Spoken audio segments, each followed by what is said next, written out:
When you're running a bar or a CAF and the night rush hits, you've probably stood there watching customers stare at an empty ice bin, feeling the pressure to keep the drinks flowing. I've been in that spot more than once, and I know the mental math that goes on. Do I splurge on a big commercial ice maker now, or gamble with a smaller unit and risk running out of ice at peak hour? It's a classic case of wanting the peace of mind without blowing the budget. Link is in the description if you want to check the product details on Amazon. Let's walk through what the Tuitnut Store's 680 lb/24-hour ice maker actually delivers in a real-world setting, and whether it's the right fit for your operation. First off, the biggest hesitation most owners have is the sheer volume claim. A 680-pound daily output sounds massive, but the question is how that translates to everyday service. In a mid-size CAF that serves about 150 drinks per hour during the lunch crowd, you'll be pulling roughly 2,400 drinks in a 10-hour shift. At 4 ounces of ice per drink, you need about 150 pounds of ice per shift. This machine can generate that amount in just a couple of hours, leaving a comfortable buffer for unexpected surges. For a small bakery that only offers a handful of iced beverages, the output is overkill, and you'll end up with a freezer full of ice that melts and refreezes, raising energy costs. So the first rule of thumb: if your peak hour ice demand sits somewhere between 120 and 250 pounds, you're in the sweet spot.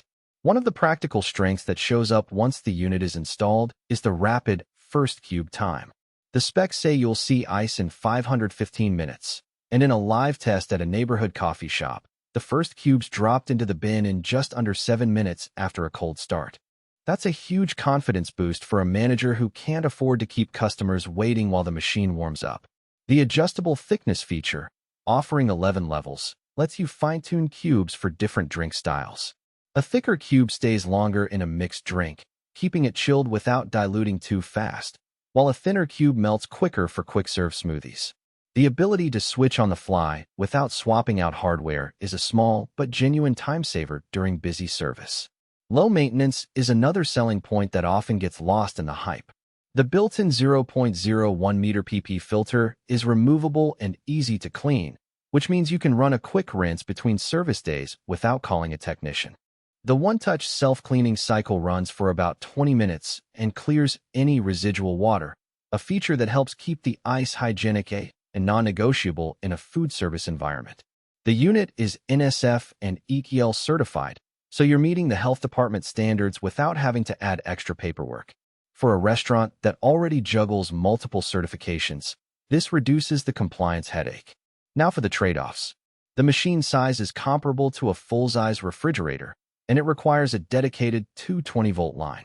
If your back-of-house space is cramped, you'll need to plan for a clear aisle around the unit because the front panel door swings outward. In a tight kitchen layout, that can be a logistical nightmare, especially if you have other large appliances nearby. Also, the storage bin holds 580 pounds of ice, which is great for bulk production, but it also means the unit draws more power when the bin is full, potentially spiking your electricity bill on hot summer days. Some owners have reported that the compressor runs longer during peak output, so it's worth checking with your utility provider if you're on a demand-based rate. Who should consider this ice maker?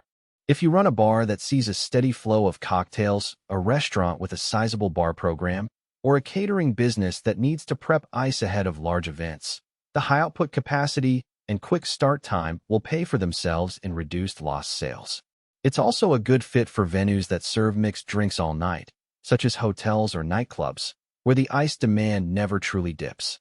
On the flip side, a single-location coffee shop that only offers a few iced coffees a day, a bakery with minimal beverage sales, or a startup food truck with limited power supply would be better off with a smaller countertop model. The extra capacity would sit idle, and the operating costs would outweigh the benefit. When it comes to value beyond the headline numbers, the real money saver is the reduced downtime. In commercial kitchens, a broken ice maker can halt service and force you to order ice from a supplier at premium prices. The Tuitnut unit's self-diagnostic alerts pop up on the control panel, warning you of a filter change or a temperature anomaly before a failure occurs. That early warning system lets you schedule maintenance during off hours instead of scrambling in the middle of a dinner rush. Coupled with the certification compliance, you're less likely to face a health department citation for unsanitary ice. A couple of practical weaknesses to keep in mind. The noise.